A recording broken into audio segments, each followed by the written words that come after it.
Good morning, good afternoon, and good day wherever you're joining us from. Welcome to another edition of Sales TV Live. Your competitors are doing it better, and we're going to fix that. Today, we're closing the performance gaps. We're joined by Michael Phelan. Michael is the co-founder of Go-to-Market Pros. In today's competitive environment, knowing where you stand relative to your peers can be the key to unlocking higher performance. Michael has spent over a decade helping sales professionals and businesses elevate their game by understanding critical performance metrics and competitive insights. Michael, welcome. Well, thanks for having me on, Rob. Absolutely. Michael, let's start by having you tell us a little bit more about you, your background, and what led you to where you are today. Yeah, I started my career in the marketing area, in B2C companies like the Reeboks of the world, the Staples of the world, the Polaroids of the world. Then I migrated into B2B. And then over the years, I got involved in a lot of startups and emerging SaaS and tech companies. And then I formed Go-to-Market Pros 13 years ago when I saw a gap in terms of go-to-market strategy and a disconnect between sales and marketing teams. And since then, I've been working on helping people deliver more value to buyers. Excellent. So I know you and I talked beforehand when we were planning this episode, but for the audience, I'm going to ask a foundational question for us. What do you mean when you say your competitors are doing it better? Yeah, if you think about kind of the type of boardroom questions people get or executive get. And so I'll compare an example of if you look at, say, for example, Target versus Sephora, highly competitive retailers. Target knows that Sephora is doing a much better job in marketing than them, and especially in personalization. They've been doing it for years. And if you're a Target executive, you're going to walk into any executive meeting, any board meeting, and they're going to say, have you bridged the gap with Sephora? Why are we ranked number 14 and Sephora's ranked number 1? And if you go into those meetings and you're unprepared for that, then it's not going to look good. So you have to kind of come with a strategy, come with a technological solution, come with a programmatic solution of bridging performance gaps. It's very, very important to boards. It's very, very important to investors. It's very, very important to senior executives. And it gets asked all the time of the people we try and sell to in the B2B world. Okay. So thinking at the individual contributor level, what are the most common performance gaps that individual contributors face? What are the most performant gaps that individual contributors have? Right. On the sales side? Mm-hmm. Yeah. So what happens is a lot of times salespeople reach out to buyers, and in that Target example, they'll reach out and say, "Oh, we got a great product that can save you money," or "We've got a great product that can increase your efficiency," or "We just got more investment," or "Look at our great boards, look at our great," all this stuff that's really not hugely relevant. Because unless you are an individual contributor that can point out your prospect is underperforming their best-in-class peers, it could be cost, it could be process efficiency, it could be generating income. But if those individual performance reps don't know how to engage a prospect, how to point out the performance gaps, then they have a real deficiency. And in this climate, it's even more important because the concept of leaving money on the table really does motivate a management team. So when I was in Staples and I headed up marketing at Staples, we would routinely send a check to our prospects. In one case, I'll give an example. It was a $275,000 check. We would say, if you stop doing business with Office Depot and you start doing business with Staples, at the end of the year, we'll write a check to you for $275,000 in savings. And it looked like a check, but it was obviously not a check, but it brought the savings and the competitive gap to bear, and it made it more tangible in a way that people could relate to. So if you're either on the marketing side or the sales side, and you can really bring highlight to that performance gap, you're really good and you'll do very well. If you don't know how to do that, then you're probably behind a bit. The other way to do performance gap is to show what life would be like with your product versus the existing product. So you might say, here's what a day in the life of you, Mr. Prospect, would be like using our product. Here's what it feels like. Here's what it looks like. Here's the end of your day. Here's what you will be as a professional using our product versus what you're doing right now. So show a comparative of what a day in the life was like, or show what it'd be like for your customer to use our product versus your competitor's customer using our product, and show what the difference is between if you change to our product, your customer will have a much better experience versus what they have right now. So anything that compares and contrasts the company to their best-in-class competitor is going to get attention. And there are lots of different ways of doing it. So I've been focused on how do I help sales and marketing teams bring that comparison to life in a way that's really meaningful and will drive action and decision making.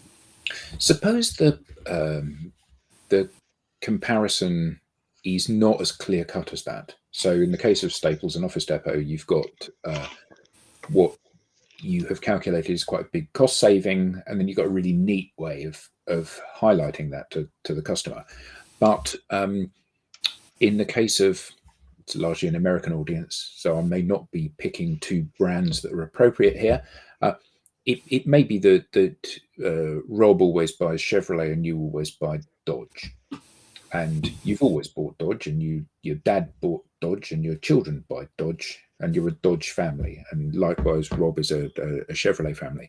And actually, like with most cars, I believe the JD Power survey said that there's no such thing as a bad car anymore. So it's like, you're buying it for the brand or for the heritage that you perceive in that, and those are very difficult things for the company to highlight. And there are lots of commoditized products in the marketplace, so everything from CRM systems to staplers. So it's like, if there is no clear differentiator like that for you to flag, how do you draw that comparison? Because I get the comparison is really good, but how do you make that comparison? Yeah, so there's always negative aspects of dealing with any brand or dealing with any company, and one of the ways of finding that out is to look at these review sites. So if you're a Dodge dealer, for example, and you're looking at, you could look at Trustpilot, or you could look at any one of the review sites, or you could actually interview some of these guys, and you could say, hey, what do you like best about being a Dodge dealer? What do you really hate about being a Dodge dealer? Where is Dodge behind the market in terms of their programs? And they will really share that with you. So there's no one is really great at everything, and there always is areas for improvement and differentiation. So if you're going after that analysis, and let's say I'm trying to sell against Dodge, what I would first do is I would talk to the Dodge dealers about what's good and then I would compare that to the other dealer and so forth. And then I do a contrast. Are you getting the very most from X? Do you feel satisfied with the way the company is delivering Y? Or maybe I do a comparison, say, did you know that on this particular aspect of working with car dealership that Chevrolet was really good and had introduced this new program that kind of gets at a real pain point. There are dealers also that will move from one brand to the other. It doesn't happen a lot because to your point, there's a lot of equity. But in any situation, you can look at some churn, and you can look at some dealers that have moved, and you could actually interview the dealers that have moved, and you could say to them, 9 out of 10 dealers are moving from this brand to this brand because of the following reason. That's why this company has put so much money into this. Would you be interested in a conversation about why people have moved from this brand and why they're moving from this brand and why this is a better brand for you? So sometimes you've got to carve it out and figure it out. It might not be obvious, but once you interview car dealers, they'll tell you what's good and what's bad. And believe me, there's plenty for them to complain about. The question is it enough for them to move? And I think one of the things that causes them to move is they're losing market share. They're dropping prices. It's harder and harder to sell. So if you can say, hey, if the things continue in this direction, 2 years from now, your share should go down below 5%, whatever it may be. But if you can forecast into the future based on the things that are happening now and give them enough unease about the situation that they're ready to have a conversation. Not to say everyone's going to move. That's a very big move that you mentioned, but people do move, and you can actually push them in that direction if you know where their real issues are and where the real pain points are. Yeah, no, that makes perfect sense. And I mean, we're all in sales. Everyone's in sales to a greater or lesser extent. What happens when you're dealing with somebody that is, I'm dubious about using the word stupid, so I won't use the word stupid, but they're less sophisticated. So, you would hope that the person you were talking to, particularly in a B2B context, is quite data and fact driven. So driven by head rather than heart. But what happens if you're not in that situation, if logic is not a weapon you can use on this person for whatever reason, and this could be, I want to get Oracle on my CV as an installation, or I want to get, I want to sell something in that city, or whatever the reason is. How do you work around that if the normal strategy of dealing with smart people that are open to change and new ideas isn't getting traction? Yeah, so I'll give you a good example of that. I did some work with Comcast and Xfinity that were delivering remote tech service, and it was through a solution provider called support.com, and they had a fantastic service. They did guided, sophisticated AI, helping the customer understand what they want, bringing them through that, and so forth. It was like Geek Squad in the cloud, and they were competing against AT&T that had a very similar service with an inferior brand that was delivering a relatively weak service. And AT&T were saying that, we're great and we deliver great service, and there's really no reason for us to look at anything else. And the people managing the program at that mid-level were very happy. They'd made an investment in the company that they had, so they were strategically aligned, and they were actually really over 5 years refused to take a look at the product that Comcast had.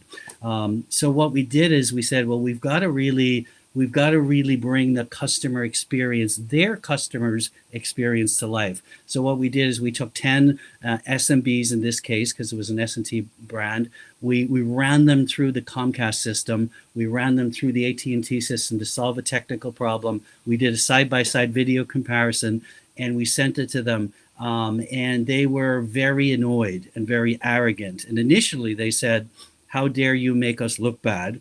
And then the day later they said, "Have you seen our JD Power Awards? We're better than Comcast in every case. Nobody has ever said that AT&T was not as good as Comcast." But the facts of the study said that they were far weaker.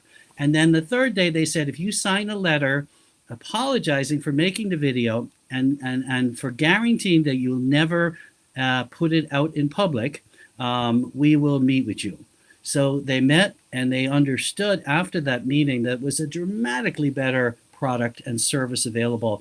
And it took 5 years of trying to get into that account with somebody that was very entrenched, wasn't willing to look at anything, didn't really understand the comparison anyway. But when we brought that comparison to life, both with the mid-level team and the head team, we immediately got reaction. They were engaged every single day in that, and they were really bothered by it. So yes, you can have a buyer that either doesn't understand the data, or you can have a buyer that actually doesn't understand the customer experience. How many buyers have actually pressure tested a product, have gone through the experience themselves, really understand what it's like? And I do this in occasions with CIOs, where a CIO will say to me, "I'm very happy with our product. Everybody on my team loves this product. They're all using it. There's really no reason to look at anything else. And we're too busy to look at anything else." So what we did in that case is I interviewed 10 of his software engineers on his team, and I talked to them about, "Tell me what product you're using, what do you like about it," and so forth. And they trashed the product. They hated it. It was flawed. It was buggy. It was old, out of date, everything. And I wrote that up, and I said, "Hey, we've talked to all of these people, and this is what they say." And we got the meeting, And it was that he was wrong. He wasn't that connected to what was going on. He didn't understand the user experience. He didn't ask his people. But when he saw the facts, he was willing to say, hey, you guys have done the work and you've actually pointed out some real issues. And I'm willing to take a look at that because now you've armed me. And also, when I go forward and recommend a potential purchase or a switch, and people say, well, we love this product and why would we switch? And we say, no, look at the research. And I can reach out to those people. So you can get people who are very set in their ways. Now, sometimes you'll tee them off a little bit by doing that.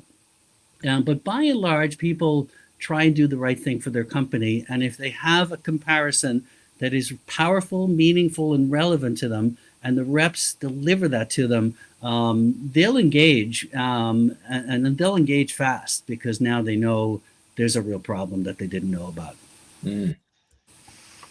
So how do successful salespeople assess and understand the performance gaps? One of the things I've noticed by interviewing top reps is they'll often leverage an interview with a competitor, ideally with a competitor, because most people are more motivated by what a competitor does. So they'll reach out and say, so for example, on the Target example, they'll reach out to Target. They'll say, I know that, say, advanced marketing personalization, if you're selling into that, is really important. And I've had some really interesting conversations. I've taken a look at what they're doing versus what you're doing. And if you can visualize the gap, like if you can actually show the gap and say, you're operating at a 1 out of 10 and Sephora's operating at a 7 out of 10, it's delivering these type of results. If you can do it data-wise, even better. But even if all you say is, I had a really good conversation with these 4 retailers, and I've gained some really interesting insights on what they're doing in this topic, I'd love to talk to you. Now, what I do is I pay them a stipend to participate in the study, and I invite them back to see the results of the study. So if I'm going to talk to 100 retailers, I'm going to give them a lot of value for those conversations. I'm going to pay them for their time, or I'm going to give a charity donation to their cause, which works very well at this time of the year. I use food banks right now with Thanksgiving and holidays coming up. And then I invite them back to hear what everyone else has said. Because if you think about why Gartner or Serious Decisions have been so successful over the years, they're really informing the prospect on what's going on with the best-in-class buyers in their industry. And you as an individual rep can play that role and take that role. And marketing can play a huge role on doing the studies to give you the ammunition so that you've got some data behind that. So an individual rep can do it, or a company can do it. There's a company called SalesTV, and what they did was they did research against the top 100 retailers, and they researched their customers, and they did a ranking. And now SalesTV gets invited in every year to present the results of their ranking, and why companies are rated 17 and how they can improve. And that's where the company takes on the ranking and rating in terms of how well they're getting the job done. It's not about pain, and it's not about problems. It's you want to show the buyer the job they're doing and how they're not doing the best possible job at that and how they can improve it, but they improve it in the direction of their best-in-class peers. A lot of times they don't care about your case study until much later in the buying process, but they'll care about their comparison to best-in-class peers or competitors much earlier in the buying process. And we need to get in earlier, because what happens right now is buyers make their decisions. They narrow it down to 2 or 3 vendors. And if you're not one of the top 2 or 3 companies in the industry, you're not going to get play at all. So we need to add value earlier in the buyer process so we get engaged earlier before they've made that final decision, because we're not always one of the top 2 or 3 brands. We're not always Salesforce.com on a CRM cell. So we got to get in earlier and we got to rock the boat, if that makes sense. We want to provide some actionable insights for our audience, for the individual contributors. What practical steps can an individual contributor take to boost their results in this context? So obviously you want to line out who are the prospects you're going after. So let's say I'm going after 10 prospects this week or this month. And then you say, what is the job that this prospect is trying to do with my product, right? What are they trying to achieve? What's the inputs? What, so you define that, and then you kind of talk to some of their competitors, and in fact, their competitors may buy from you too. So talking to their competitors is equally a prospect. But first off, you find out what they're not doing well. Sometimes you can just look at their website, you can look at their operation. Sometimes you can interview someone in their company. So either by finding out that they're underdoing the job, they're not performing well, or finding out their competitor is doing a better job. But before you reach out to them, you find out that they're underperforming. You get some information and some ideas of why they're underperforming. So when you reach out to them saying, I understand that forecasting is very important to your company if I'm selling a forecasting solution. And I've talked to some of your reps and I've looked at some of your competitors and they're doing things quite differently than you. I know forecasting is a real challenge for companies. Would you be open so I can share some insights of what I've learned about your company and what I've learned about your competitors and see if we can bridge some of this performance gap? I don't think there's a buyer that wouldn't take that call. And even if the rep doesn't have a ton of information, maybe they can even get a meeting and wing it. I wouldn't encourage them to totally wing it, but with meetings down 30% and MQL, SQL conversion down 50%, we have to come up with new and innovative ways to engage prospects. The old, can I get a demo, is not working that well. And the old, I can save you 5%, is not working that well because people are looking for significant savings, but really they're looking for companies that can help them do the job better. So think about how can you help them do the job better. It's a great mantra. It's used in product development a lot, and I encourage both sales and marketing to think about how do you get your customer to do the job better, to be a better mantra than anything else. Are there any specific metrics or KPIs I should be tracking to identify my own gaps?